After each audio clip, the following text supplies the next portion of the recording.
আবারও নদীর বাঁধে ধস। রায়মঙ্গল নদীর 100 মিটার নদীর বাঁধে ধস নামলো, আতঙ্কে এলাকার মানুষ, বড়সড় বিপদের আশঙ্কা। সন্দেশখালীর নবাদকাঠি এলাকার রায়মঙ্গল নদীর 100 ফুট নদীর বাঁধ হঠাৎই ধসে যায়।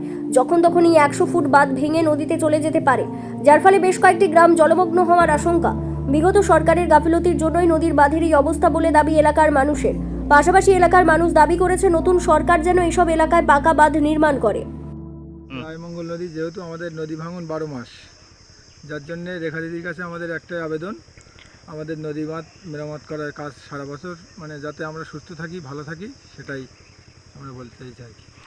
এই যে কতটা আতঙ্কে আছেন, নদীর যে অবস্থা বেহাল তো একেবারে। বেহাল অবস্থা নদী, আমরা সারা বছর আতঙ্কে থাকি, প্রচুর আতঙ্কে থাকি, কতটা আতঙ্কে? প্রচুর আতঙ্কে থাকি সারা বছর। ঝড় বৃষ্টি, মানে ঠিকঠাক রাস্তাঘাট চলতে পারি না আমরা। তো থাকবে, সাধারণ মানুষ আতঙ্কে থাকবে, কারণ গত দিন অবধি যেভাবে চলেছে প্রত্যেকটা জায়গায় নদী বাঁধ ভীষণ খারাপ অবস্থাতে রয়েছে।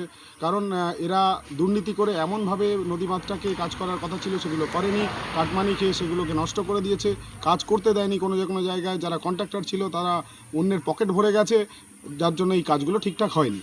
আমরা প্রশাসনের ক্ষমতায় এসেছি, আমরা এবার সবার কাছে আবেদন রেখেছি এখানকার প্রশাসনকে, যাতে এই সমস্যা আর জন্য আগামী দিনে না হয় সেজন্য আমরা অনুরোধ করেছি।